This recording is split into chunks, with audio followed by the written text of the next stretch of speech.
챕터 43 중개계약. 자, 중개계약 들어가기 전에 보셔야 될 게 우리 중개실무라는 게 중개 의뢰 접수를 받았다. 즉 중개계약 체결하고 그 다음에 중개가 완성되었다. 거래계약 체결할 때까지를 중개실무라고 하는데 여기서는 딱 하나 보셔야 되는 게 있어요. 중도금 지급하거나 잔금 지급하거나 등기 이전하는 것도 한마디로 중개행위에 들어간다. 중개행위에 속한다 하는 말은 이로 인해 가지고 의뢰인의 재산상 손해가 발생했다. 기업공개사가 손해배상 책임이 있다. 그죠? 그러면은 이런 내용이 몇 개가 있어요. 임대차 계약을 체결할 때 뭐 잔금 지급한다, 물건 인도받는다, 확정일자 받는다. 이것도 중개 행위에 들어간다. 그런데 원래는 중개행위에 들어가야지, 중개행위에 속해야지 이로 인해 가지고 의뢰인의 재산상 손해가 발생하되면은 기업공개사가 손해배상 책임이 있다. 순서가 이래 보는 게 맞죠, 그죠? 그런데 우리가 시험을 칠 때는 거꾸로 생각하세요. 기업공개사 물어줘야 된다 하는 말은 이것도 중개행위로 본다. 이래 보세요. 그럼 이게 어디까지 연결되느냐면은 우리 법인인 기업공개사 겸업할 수 있는 업무 마지막에 경매, 공매, 부동산에 대한 권리 분석 및 최대의 알선. 요거 중개업 아니라 그랬죠, 그죠? 요거하고는 별도로 보셔야 돼요. 자, 기업공개사가 경매 들어갈 때 권리 분석을 잘못해줘가지고 의뢰인의 재산상 손해가 발생했다. 이거 물어줘야 되죠. 물어줘야 된다 하는 말은 이것도 중개행위로 본다는 말이에요. 큰 의미로서. 그래서 권리 분석 체력을 알선하는 것도 중개행위로 본다. 자, 중개계약. 뭐 여기에서 특별히 이제 앞부분에는 볼 게 없고요. 단지 하나만 개념만 보세요. 순가중개계약. 우리 법령 공부할 때 순가중개계약이란 말이 없었죠, 그죠? 순가계약이라는 게 금액을 안 정해놓고 보수를 안 정해놓고 얼마에 팔아주세요. 이거보다 더 많이 팔면은 많이 파는 만큼 당신 보수로 가져가라. 이게 순가중개계예요. 우리 법에서는 순가중개계약이라는 이름이 안 나오죠. 즉 다른 말로 하면은 순가중개계약을 금지하는 규정은 없습니다. 순가중개계약 했다고 처벌하는 규정도 없다. 하지만 순가중개계약의 결과 초과보수에 해당하면은 금지행위로 처벌한다. 그 정도만 보시면 됩니다. 자, 넘어가서 일반 중개계약. 여러 기업 공개에서 의뢰하는 것을 일반 중개계약이라 한다. 우리나라에서 가장 일반적으로 이루어진다고 일반 중개계약을 한다. 그죠? 자, 일반 중개계약은 계약서를 써도 되고 안 써도 돼요.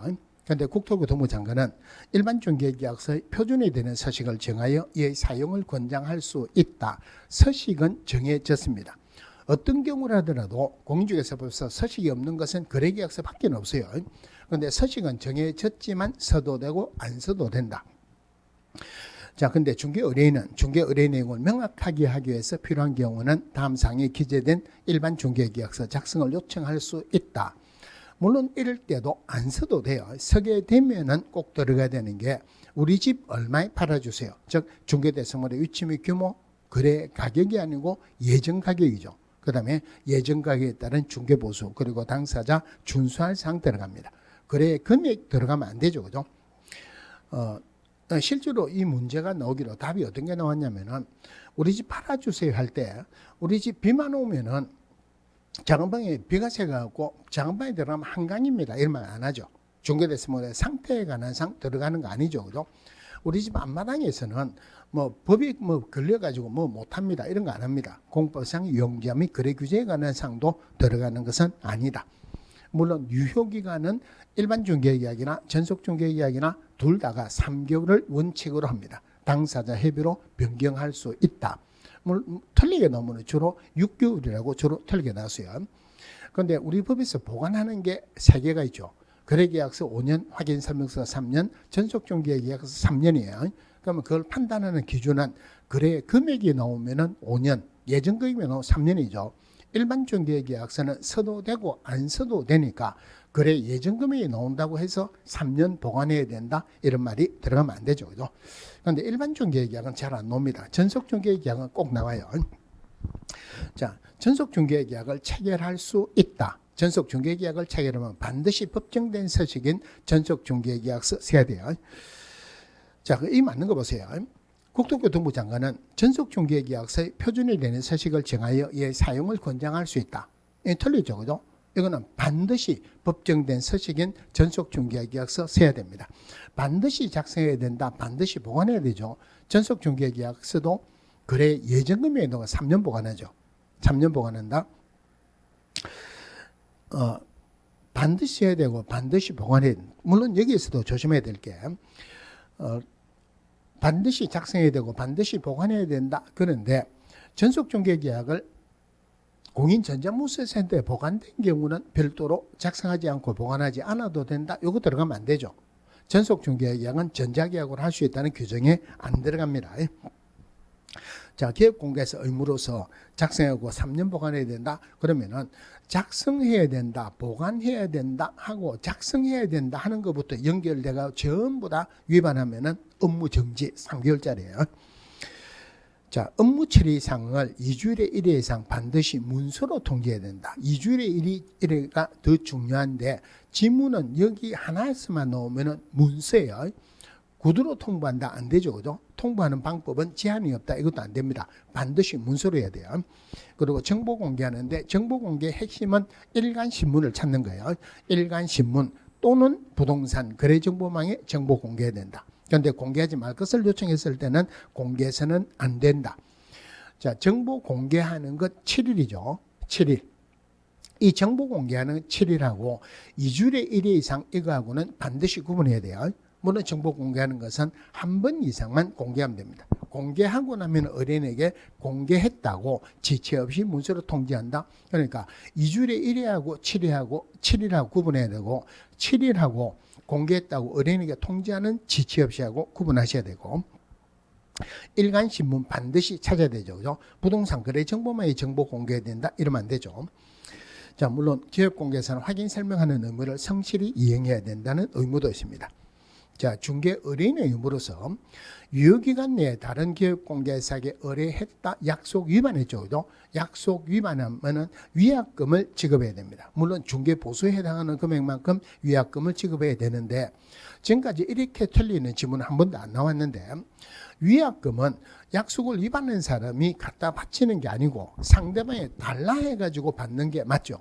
그러면은 유효기간 내에 다른 기업공개사 의뢰한 사실을 전속기업공개사가 현실적으로 알 수가 없습니다. 그러니까 의뢰했을 때 위약금을 지급하는 게 아니고 언제 기업공개사 아느냐면은 거래계약을 체결하려고 보니까 이미 거래가 되었더라. 그래야 알 수 있죠, 그죠? 그래서 유효기간 내에 다른 기업공개사 의뢰했을 때 위약금을 지급하는 게 아니고 의뢰해서 거래했을 때 위약금을 지급합니다.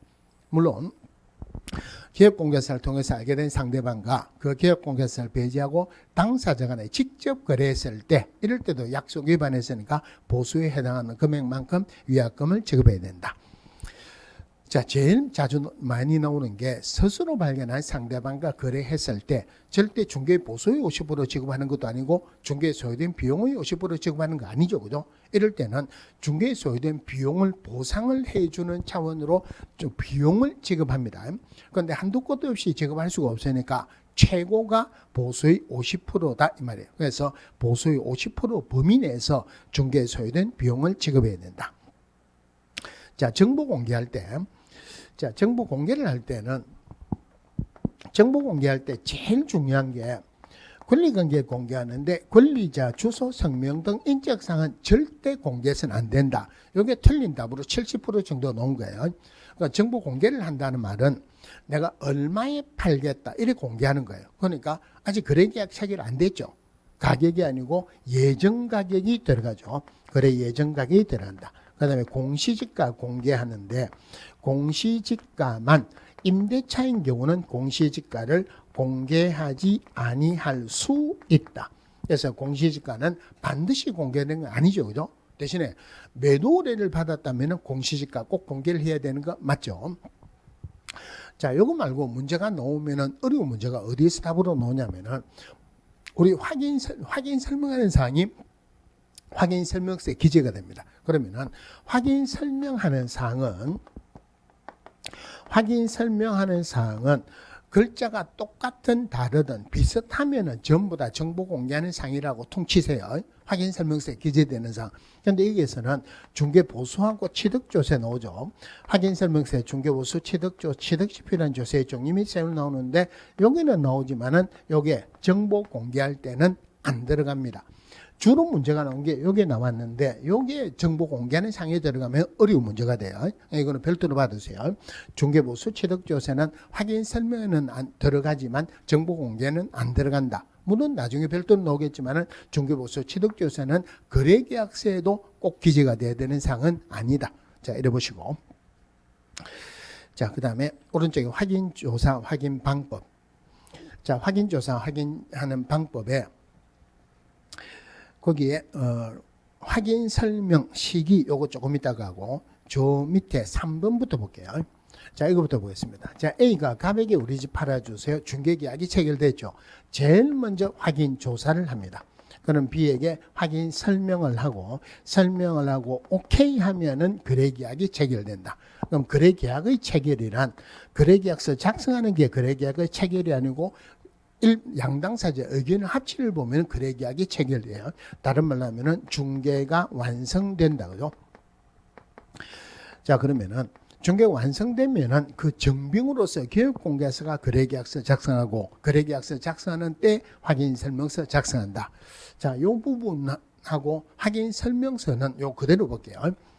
자, 확인조사할 때 확인조사하는 방법이 총 4개가 있어요. 각종 공부로 조사를 한다. 공부로 조사할 수 없는 것은 교육공개사 직접 확인해야 돼요. 그런데 공부에도 없고 교육공개사 직접 확인할 수 없는 것, 권리에 관한 사항이 등기 안 되는 권리는 등기부로 확인할 수가 없죠. 현장에 가더라도 눈에 안 보인다. 그러니까 의뢰인에게 물어보거나 법으로 표현하기로는 의뢰인의 고지해야 한다.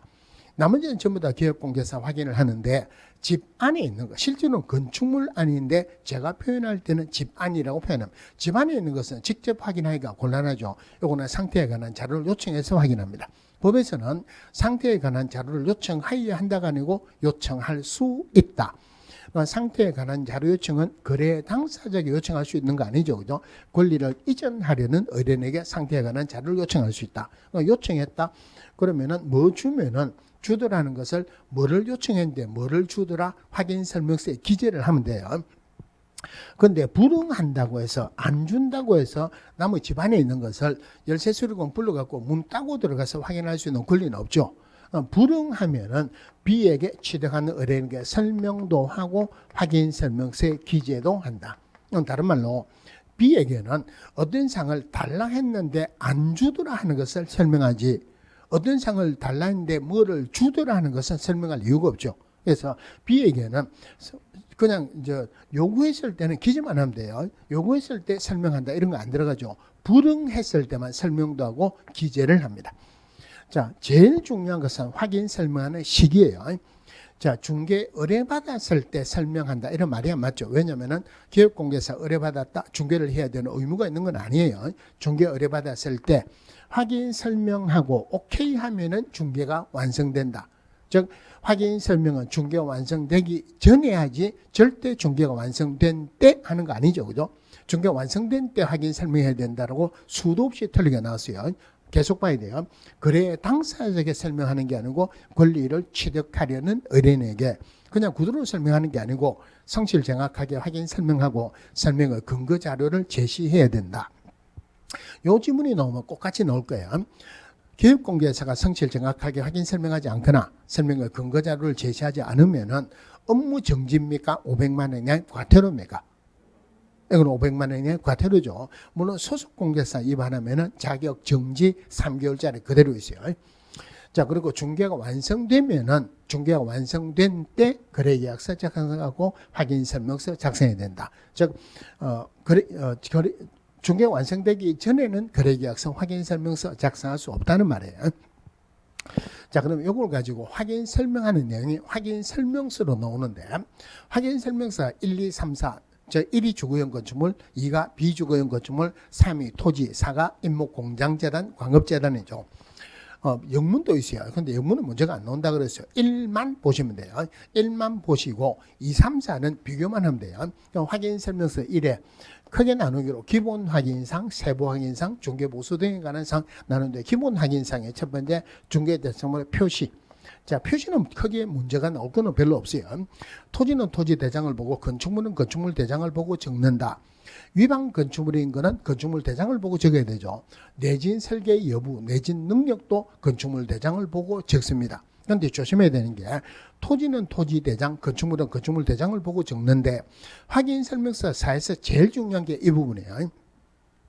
임목이 있다는 사실관계가 토지 등기부 표지부에 기재가 되죠. 그래서 확인 설명서 4는 절대 토지 대장을 보는 게 아니고 토지 등기부를 봐야 된다. 요거는 1, 2, 3, 4 다 나옵니다. 두 번째가 공법 권리관계 등기부 기재사항이에요. 등기부 기재사항 그러니까 1, 2, 3, 4 다 나오겠죠. 여기서 하나 봐야 되는 게 임대주택 등록 여부는 확인설명서 1뿐만이 아니고 확인설명서 2도 같이 나온다. 이거 보시고 자 임대주택 등록 여부된 것은 임대주택 정보체계를 통해서 확인하거나 임대인에게 확인한다. 권리관계란에 들어갔으니까 그거 기본 확인사항이에요. 자 임대주택에 관한 권리 의무에 관한 사항을 임차인에게 설명하는 거지 임대인에게 설명하는 것은 아니다. 또 하나가 우리 주택임대차 보법에서 증액할 수 있는 비율은 5%밖에 안 되죠. 그죠? 그런데 계약갱신 요구에 의해 가지고 증액할 때 1회 안에서 5%입니다.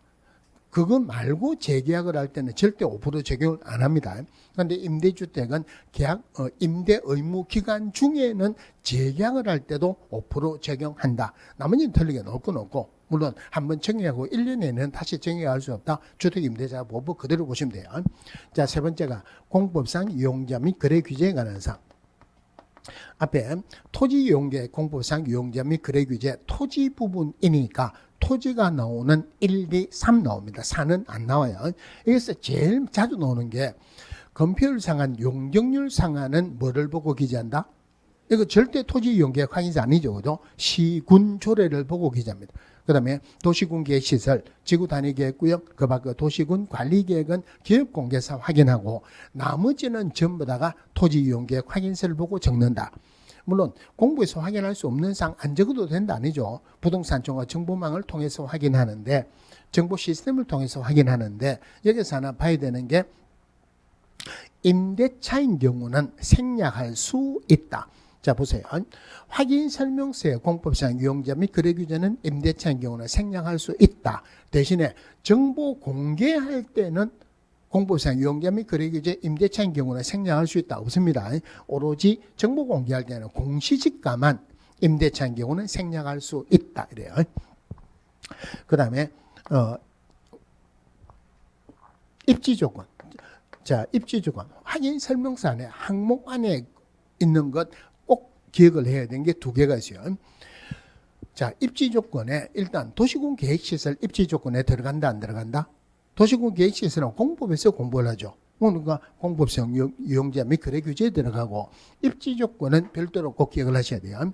도로와의 관계, 대중교통, 주차장, 교육시설, 판매 및 의료시설 요 중에서 확인 설명서 2에는 교육시설, 판매 및 의료시설 빠집니다. 3에는 요거 빠지고 주차장도 빠져요. 4는 입지 조건은 안 들어갑니다. 입지 조건 꼭 기억을 하시고 그 다음에 관리에 관한 사항.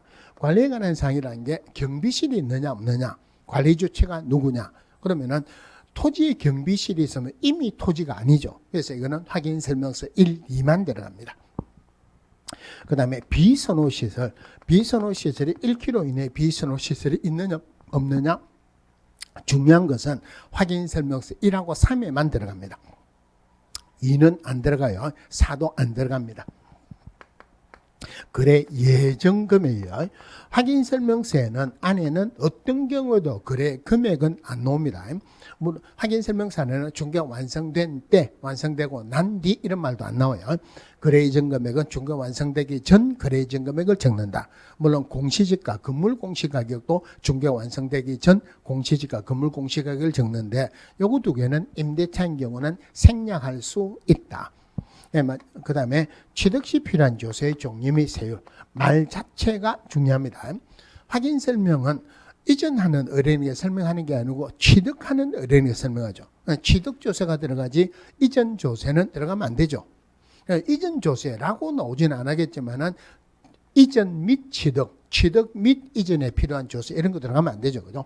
자, 근데 취득 조세 안에 들어가기로 물론 이것도 중개 완성되기 전 지방세법 내용을 확인해서 적어라. 그런데 안에 들어가는 게 취득세, 노동자 특별세, 지방교육세 있는데 지방세 아닌 거 있죠. 노동자 특별세는 지방세 아니죠. 그죠?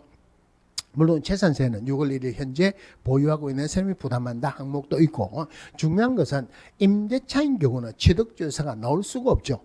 나올 수가 없으니까 생략할 수 있다. 이건 안 되죠. 그죠? 취득조사는 임대차인 경우는 제외한다. 그 다음에 세부 확인상. 세부 확인상에 실제 권리 관계 또는 공시되지 아니한 물건의 권리에 관한 사항, 한마디로 등기 안 되는 권리 들어가야 유치권, 법정지사권, 주택임대차 보호법에 따른 임대차, 토지에 부착된 조각물, 정원수 이런 거 들어가죠. 계약 체결 전 소유권 변동상 이것도 들어가요. 여기서 중요한 것은 한마디로 건저당이 설정된 경우에 채권 최고액을 적용되지 절대 피담보 채무액을 같이 적는 것은 아니다. 그럼 이거는 실제 권리관계는 눈에 안 보이죠. 등기 안 되고 눈에 안 보이니까 의뢰인에게 물어보고 적어라. 법으로 표현되기로는 의뢰인이 고지해야 한다. 자, 그 다음에 건축물의 내외부 시설물에 관한 상태, 그리고 여기서 거래 예정금액 취득조세 1, 2, 3, 4 중에서 안 나오는 거 없죠. 저 1, 2, 3, 4 다 나오고 실제 권리관계도 1, 2, 3, 4 다 나옵니다. 그 다음에 건축물의 내외부 시설물에 관한 상태, 건축물 안에 있는 것은 다 들어가는데 중요한 것은 벽면 및 도배 상태는 빠진다. 이래 보시면 돼요. 이거는 건축물이 있어야 되니까 확인설명서 1, 2만 나오겠죠. 자, 건축물의 내외부 시설물에 관한 상태 중에서 별도로 구분해야 되는 게 소방이에요. 자, 소방에 비주거용 건축물에는 비상벨 소화전 들어갑니다. 주거용 건축물에는 비상벨 소화전이 들어가는 게 아니고 단독 경보형 감지기. 물론 이것도 아파트인 경우가 아니고 아파트 외인 주택인 경우만 기재한다. 자, 그 다음에 마지막으로 일조량, 소음, 진동, 환경 조건인데 이건 한 단어로 생각하고 꼭 기억을 하셔야 돼요. 일조량, 소음, 진동 등 환경 조건 오로지 확인 설명서 1회만 있습니다. 그러면은 자, 여기서 집 안에 있는 거 물어보고 적어야 되죠. 요거 세 개는 상태에 관한 자료를 요청해서 확인합니다. 이거는 의뢰인이 고지해야 한다. 한마디로 물어보고 적는 4개가 세부 확인상. 나머지는 전부 다 기본 확인상. 물론 요즘은 원래는 기본 확인상이냐 세부 확인상이냐가 주로 문제였는데 요즘 확인설명서 1, 2, 3, 4 구분하면서 기본 확인상, 세부 확인상 구분하셔야 돼요. 그러면은 비주거용 건축물의 비선호 시설은 기업공개사 세부 확인상에 속한다. 맞습니까? 됩니까?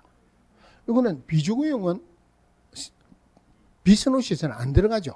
그런 것들 1, 2, 3, 4 구분하고 기본 확인상이냐 세부 확인상이냐 구분하셔야 돼요. 그 다음에 중개보수 등에 관한 사항 안에 들어가는 게 중개보수 실비 그리고 산출력도 들어가고 지급 시기도 같이 들어가죠. 여기서 봐야 되는 게 2개가 있는데 중개보수는 거래 금액을 기준으로 한다. 거래 예정 금액을 기준으로 한다. 확인설명서는 절대 거래 금액이 안 나온다고 그랬죠. 예정 금액을 기준으로 합니다. 또 중개보수는 부가세가 포함된 거로 본다. 별도로 받을 수 있다. 별도로 받을 수 있다. 자, 확인설명을 했어요. 그럼 거래계약서 확인설명서 같이 볼게요. 자, 거래계약서는 확인설명서를 작성하는 시기는 중개가 완성된 때 작성합니다. 누가 작성해야 되냐? 기업공개사 작성해야 되죠. 의무는 핵심은 2개예요.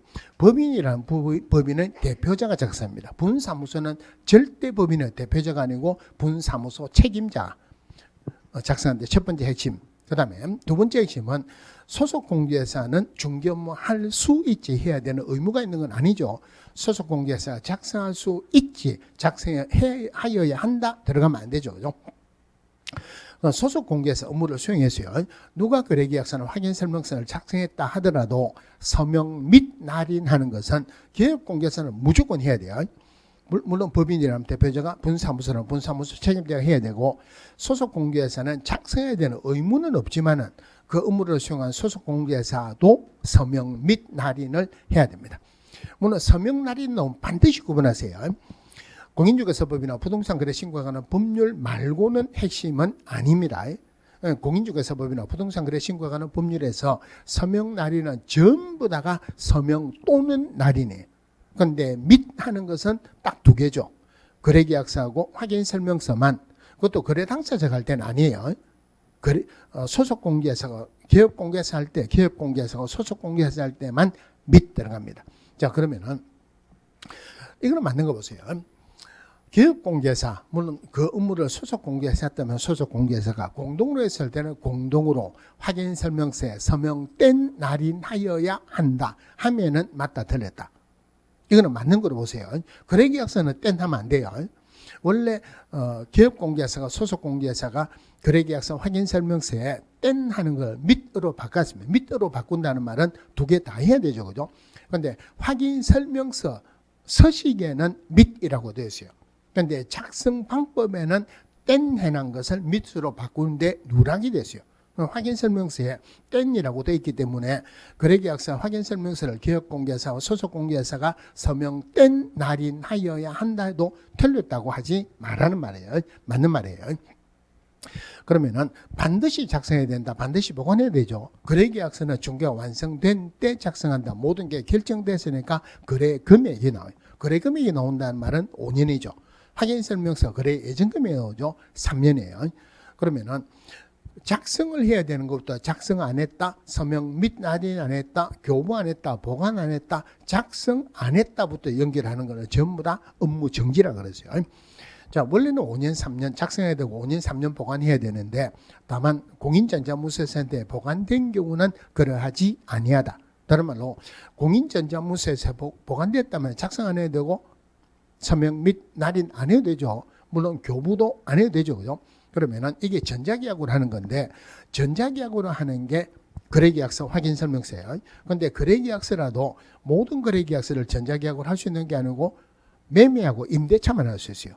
그리고 확인설명서 또 하나가 부동산 거래 해제 합의서 요거 4개만 전자계약으로 할 수 있다.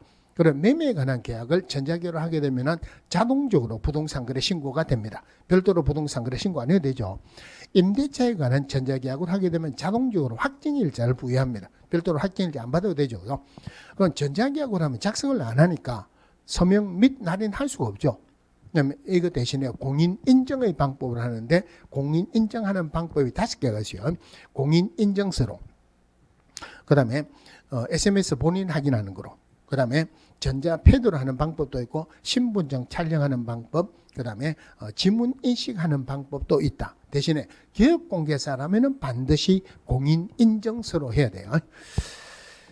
자, 거래계약 요 중개실무 하셨고, 거래계약서도 봤죠. 전자계약 보셨고, 그 다음에 18페이지에 오른쪽에 부동산 실명제. 자, 누구든지 부동산에 관한 물건을 명시나 약정에서 다른 사람 이름으로 등기하지 마라. 다른 말로 대상은 소유권만 대상이 되는 건 아니죠. 그죠? 부동산에 관한 물건은 전부 다 대상이 됩니다. 자, 그 다음에 넘어가서 법에서 명의신탁이 아니라고 규정된 거 있죠. 양도담보, 가등기담보. 그 다음에 구분 소유자의 공유 지분 등기, 이것을 다른 말로 상호 명의신탁이라 합니다. 신탁재산을 등기한 경우 이거는 법에서 명의신탁이 아니라고 규정되어 있어요. 이게 명의신탁이 아니라는 말은 요거 3개는 부동산 실권리자 명의 등기하는 법률을 적용하지 않는다 이 말이죠. 그런데 이거 구분해야 되는 게 명의신탁은 명의신탁입니다. 그런데 원래 명의신탁 약정은 무효고 벌도 주고 과징금을 주죠. 명의신탁 약정 명의신탁인데 명의신탁 약정의 효력 및 벌칙 규정, 과징금 규정을 적용하지 않는다. 즉 명의신탁 약정도 유효고 벌칙, 과징금 안 주겠다는 게 3개가 있어요. 첫 번째가 부부간의 명의신탁. 그 다음에 종중재산은 종중건데 종손이나 대표자 명의로 등기했다. 그 다음에 종교재산을 종교단체 명의로 등기했다. 이거는 명의신탁이지만 명의신탁 약정도 유효고 벌을 안 준다는 말이에요. 대신에 이거는 단서조항이 있어야 돼요. 조세포탈이나 각종 제한의 회피, 강제집행의 면탈 목적이 아니라는 범위 내에서 여기 작년인가 재작년인가 어떻게 나왔냐면은 인척 간에 명의신탁 약정을 했습니다. 친척인데 이 조세포탈 등의 목적이 아니라 명의신탁 약정은 유효입니까 무효입니까? 부부간의 명의신탁 아니죠. 종중재산, 종교재산 아니죠. 그럼 조세포탈이라는 목적이 없다 하더라도 명의신탁은 무효입니다. 자, 제일 중요한 것은 명의시당 약정의 효력인데 명의시당 약정은 무조건 무효입니다. 아까 별도로 놔둔 거 말고 이게 상대방이 알든 모르든 수탁자면 알든 모르든 약정은 무조건 무효예요. 명의시당 약정에 따른 등기도 무효죠. 그런데 상대방의 수탁점을 모를 때는 등기는 유효입니다. 주로 이게 틀리게 나왔어요.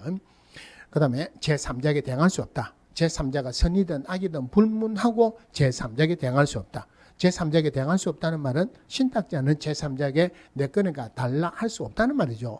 그럼 제3자는 무조건 물건을 취득하죠. 그죠? 그런데 취득하지 못하는 예외가 딱 하나가 있죠. 제3자가 수탁자의 배임 행위에 적극적인 가담을 했어요. 적극적인 가담은 반사회적인 행위로서 계약 자체가 무효죠. 계약이 무효니까 이럴 때는 물건 취득하지 못하죠. 그거 말고는 제3자는 무조건 취득합니다. 그런데 문제가 주로 명의시당 유형에서 명의시당 약정의 효력을 가지고 접목하는 문제가 나요. 그러면은 자, 3자간 명의신탁. 3자간 명의신탁, 중간 생략형 명의신탁이란, 자, 갑이 원소유자고 을하고 계약을 체결했어요. 을이 갑에게 대금을 지급했다. 그러면 갑은 을에게 등기전 해줘야 되겠죠. 자, 을을 신탁자로 병을 수탁자로 하는 명의신탁 약정을 체결하고 을이 갑에게 병에게 등기를 넘겨달라 이랬어요. 그러면은 갑은 을하고 계약을 체결했는데 병에게 등기를 넘겨준다. 상대방의 수탁자임을 알죠. 안다 모른다 말이 없더라도 아는 거예요. 그럼 요즘은 명의시당 약정의 이름을 수탁자 명의로 이름을 지었습니다. 이 사람은 그냥 있고 등기만 받았으니까 등기 명의신탁이다 이러죠. 자, 명의시당 약정은 무효죠. 약정에 따른 등기도 무효죠. 그죠? 등기 명의는 병이지만 등기가 무효니까 소유자는 갑이네요. 그죠? 그러면은 을이 병에게 달라고 주면 끝납니다. 안 주면은 을은 병을 대상으로 소유권 청구 소송할 수 없죠. 자기 거 아니니까. 을은 갑에게 소유권 청구하면 돼요. 자, 병이 제3자에게 팔았다. 제3자, 선이든 악이든 불문하고 제3자에게 대항하지 못한다. 을은 정에게 내 거니까 달라 할 수 없죠. 그죠? 그러면 병은 자기 거 파는 거 아니죠. 소유자가 갑이죠. 그죠? 자기 거 파는 거 아니라 하더라도 횡령죄 성립 안 한다 그랬죠. 지금 횡령죄 안 나옵니다. 팔고 나면은 병은 부당이득 생기죠. 팔고 나면은 을은 병을 대상으로 부당이득 반환 청구 소송하면 돼요. 자, 그 다음에 갑이 원소유자고 을을 신탁자로 병을 수탁자로 한 명의시당 약정을 체결하고 을이 병에게 대금을 지급해가지고 갑하고 병하고 직접 계약을 체결해가지고 등기가 넘어갔습니다. 그러면은 갑은 병하고 계약을 체결하고 등기가 넘어갔으니까 갑은 상대방의 수탁자라는 사실을 모르죠. 그죠? 그럼 원래 그건 모릅니다. 명의시당 약정은 유효다 무효다? 약정은 무조건 무효죠. 그런데 원래는 약정에 따른 등기도 무효지만 상대방의 수탁자는 모르니까 등기는 유효입니다. 그러면 소유자는 병이 되죠. 그죠? 소유자가 병이다. 그러면 을은 병을 대상으로 소유권 청구 소송할 수 있다 없다? 안 된다 그랬죠. 쉽게 생각해갖고 돈 주서니까 돈 내놔라 할 수는 있지만 땅 내놔라고는 할 수 없다는 말이에요. 그리고 병이 제3자에게 팔았다. 제3자에게 대항할 수 없다. 을은 정을 대상으로 내 거는가 달라 할 수 없다는 말이죠. 자, 이장한 명의신탁인데 갑이 신탁자예요. 을하고 매매를 가장해가지고 명의신탁을 하면 가장매매라고 합니다. 자, 명의신탁 약정을 체결했어요. 그러면 원소유자인 신탁자는 상대방의 수탁자인 사실을 알죠. 두미서 했으니까. 수탁자인 사실을 안다는 말은 등기 명의신탁하고 똑같죠. 똑같이 보시면 돼요. 명의신탁 약정은 무효입니다. 약정에 따른 등기도 무효죠. 등기가 무효라는 말은 소유권은 누구에게 기속한다? 갑에게 기속한다. 갑이 건물을 지금 을 명의로 보존등기했다. 보존등기도 무효다. 요거 가지고 이거냐 저거냐 맞다 안 맞냐 주로 이게 나와요. 자, 벌을 주는데 옛날에는 신탁을 했죠. 이 법 때문에 신탁을 이제 못합니다. 놀래겠죠. 그죠? 신탁자 놀랜다. 어떻게 놀랜다고요? 오잉 하고 놀래니까 5년 이하의 징역 또는 2억 원 이하의 벌금. 물론 신탁해도 된다는 교사자도 마찬가지로 5년에 2억 원이에요. 수탁자 5년에서 내려와가지고 3년 이하의 징역 또는 2억 원에서 내려와가지고 1억 원 이하의 벌금. 자, 그 다음에 과징금도 줍니다. 부동산 가액의 30% 과징금에 처한다 하고 처음에 법을 만들었는데 위헌 판결 받았어요. 그래서 30% 이내의 과징금입니다. 확정기엔 30% 과징금에 부과한다라고 틀리게 놓은 적도 있었어요. 또 하나가 과징금 부과받은 날로부터 1년 이내 실명 등기 안 하면은 이행강제금 10% 이행강제금 줍니다. 또 1년 이내 안 하면은 또 20% 이행강제금 준다. 이행강제금 여기까지만 하고 더 이상은 부과하는 건 없어요. 그럼 이행강제금 중개사법 할 때 두 번 나왔죠, 그죠? 아까 농지법 나왔죠. 농지 두 자니까 20%죠, 그죠? 이거 말고 뭐 할 때 이행강제금 나옵니까? 건축법에서 나오죠. 자, 건축법에서 이행금 농기면 건축법도 같이 봅시다. 건축법에서 제일 위반 사항이 큰 게 허가 안 받았다, 신고 안 했다. 그래서 건물 지었다, 건폐율 용적률상 위반했다. 이게 벌이 제일 큽니다. 요거는 원래가 100분의 50 과징금이었어요. 나머지는 100분의 10이었어요. 이행 강제금이었어요. 그런데 지금은 100분의 50 그대로 주는 게 아니고 100분의 50 이내로 차등해서 정의합니다. 그럼 이게 100분의 50이죠. 그죠? 100분의 50 이내에서 차등적으로 적용을 하는데 허가 안 받은 게 벌이 제일 큽니다. 그럼 100분의 50에 100분의 100이에요. 건폐율 용적률하고 신고 안 한 게 제일 작다. 그럼 하나가 90, 80, 100분의 70 들어가면 되겠죠. 그죠? 문제는 건폐율하고 용적률이 100분의 90이냐 100분의 80이냐 이게 중요한 건데 9하고 8이 누워있으면 안 되는 게 어떤 숫자가 누워있으면 안 됩니까? 8은 누워있어도 8이라고 알죠. 9가 누워있으면 9인지 6인지 헷갈리죠. 9는 서 있어야 되죠. 서 있는 게 건폐율입니까? 용적률입니까? 용적률이 서 있는 거죠. 용적률 위반하면은 100분의 50에 100분의 90. 건폐율 위반하면은 100분의 50에 100분의 80. 이러면 되죠. 그럼 이행강제금 다 끝났어요. 자, 그 다음에 분묘기지권. 자, 분묘기지권에서 올해 지문에 나올 게 두 개가 딱 정해졌어요. 분묘기지권은 이제 시효취득을 인정하느냐 안 하느냐, 이게 작년하고 재작년의 문제의 핵심이었어요. 그럼 시효취득은 2001년 1월 13일 장사 등에 관한 법률이 시행이 됐는데 그 시행되기 전에 설치된 분묘는 분묘기지권을 인정을 합니다. 그런데 이 법 시행되고 난 뒤에는 시효취득은 인정을 안 합니다. 요거 하나. 분묘기지권을 판례에서 표현할 때, 물론 분묘기지권을 판례에서 표현할 때는 뭐라고 표현했냐면은 관습법상 인정되는 특수한 지상권이다 이랬어요. 원래 지료는 지상권의 요소다 아니다. 지료는 지상권의 요소가 아니죠, 그죠? 요소가 아니라는 말은 특약이 없는 한 지료를 지급해야 된다, 안 해야 된다. 안 해도 되는 게 원칙이죠. 그래서 분묘기지권에서는 특약이 없는 한 지료 지급하는 것은 없었어요. 시효취득을 하더라도 지료 지급하는 건 없었습니다. 그렇게 지문에 자주 나왔는데 올해 새로운 대법원 판례가 나왔죠. 자, 시효취득 했을 때 지료를 요청하면은 이제 지료는 지급해야 돼요. 그래서 첫 번째 봐야 되는 게 시효취득할 때 지료를 요청하면 지급을 해야 된다. 두 번째 봐야 되는 게 그 지료는 언제부터 지급하느냐? 분묘를 설치한 날부터 소급해서 지급하는 게 아니고 요청한 날부터 지급을 해야 됩니다. 물론 지료는 금액은 얼마로 하느냐 서로 합의해서 하는 게 원칙이지만 협의가 안 되면은 소송을 해야 돼요. 자, 그러면은 분묘기지권이라는 말은 다른 사람의 토지에 상락을 받고 분묘를 설치해 가지고 분묘를 관리할 수 있는 권리를 분묘기지권이라 합니다. 분묘기준 성립하는 거는 다른 사람의 토지에 상락을 받고 분묘를 설치했다. 분묘기준 성립하죠, 그죠? 또 하나는 내 땅에다가 분묘를 설치했어요. 이 분묘기준 성립합니까, 안 합니까? 내 땅에다가 분묘를 설치한 것은 소유권이지 분묘기지권 아니죠. 분묘가 있는데 땅을 팔았어요. 땅을 팔았는데 분묘가 있다고 말을 하면은 분묘기지권 성립합니다. 분묘가 있다고 말을 안 해도 분묘기지권 성립합니다. 즉 땅을 팔면서 분묘를 이장하겠다는 특약이 없는 한 분묘기지권 성립한다는 말이에요. 그러니까 분묘기지권 성립하는 거는 지금 두 개죠, 그죠? 내 땅에다가 분묘를 설치했다. 땅을 팔았을 때 이장하겠다는 특약이 없는 한 분묘기지권 성립한다. 또 하나가 다른 사람의 토지에 상락을 받고 분묘를 설치했다. 분묘기지권 성립한다. 문제는 분묘기지권 성립하는 게 문제가 나오는 게 아니고 성립 안 하는 게 문제가 나온다 그러죠. 5개 있죠. 암장, 평장, 합장, 가묘, 분묘기지권 내 새로운 분묘를 설치하는 것 분묘기는 성립 안 합니다. 단분 형태로 합장하는 것 분묘기는 성립한다 안 한다? 합장이라는 게 두 개가 있어요. 합장이 요래 있죠, 그죠? 그러면은 아버지 돌아가셨어요. 아버지 돌아가시고 난 뒤에 어머니 돌아가셨어요. 어머니 돌아가셨을 때 합장한다 그러면 부부 사이가 굉장히 좋았겠죠. 합장한다, 그죠? 안 그러면 거꾸로 됐습니다. 저 세상에 가서라도 좀 좋게 지내라고 합장하는 경우가 있을 수도 있죠, 그죠? 본분을 빼고 관을 원래 있는 데다가 하나 두는 이것도 합장이죠.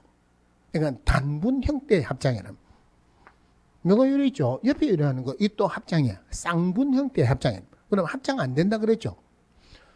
이거는 합장이라는 의미도 그렇지만은 분묘기지권 내 새로운 분묘를 설치하는 것도 분명히 성립 안 하죠, 그죠? 합장이란 말이 나오도 단분 형태든 쌍분 형태든 분묘기지권 성립 안 합니다.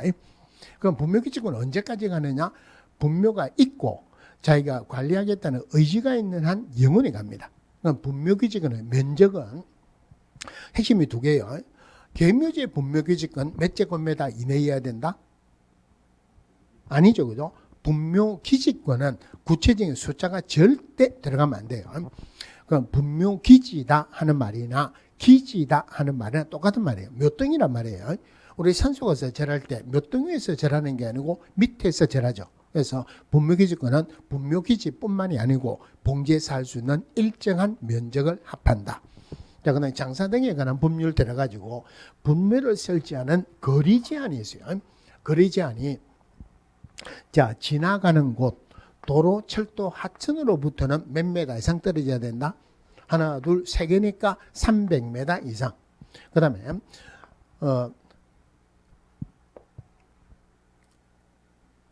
공중이 수시로 집합한다. 학교가 있다. 뭐 이럴 때서는 이게 더 멀리 떨어져야 되죠. 500m 이상 떨어져야 됩니다. 그런데 여기서 제가 하나 빼먹었죠. 하다가 말이 막혀서 그래요. 그런데 이게는 개인묘지하고 가족묘지는 규모가 작으니까 완화시켜줍니다. 500에서 내려오면 몇 메다? 300m 이상. 여기도 개인묘지, 가족묘지는 완화시켜주는데 300에서 내려오면 원래가 법으로서는 숫자가 1이 원칙이에요. 그런데 여기는 100m 이상은 너무 가까우니까 200m 이상 떨어져야 된다. 그리고 기한도 제한이 있어요.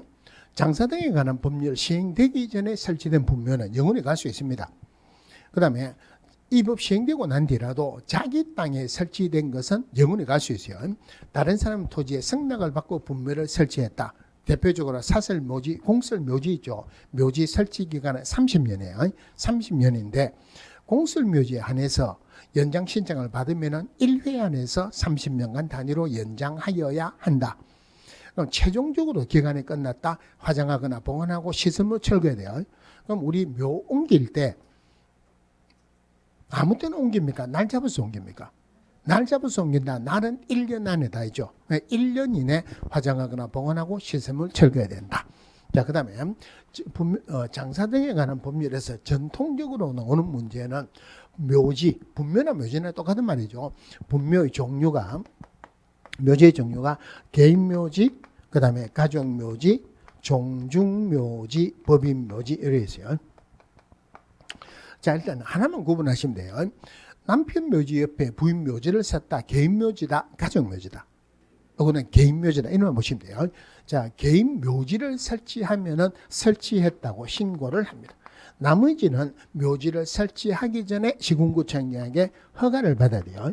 그런데 어떤 걸 하더라도 매장하고 나면은 매장 후 30일 내 신고를 합니다. 그러면은 가족 묘지는 묘지 설치하기 전에 허가 받았죠.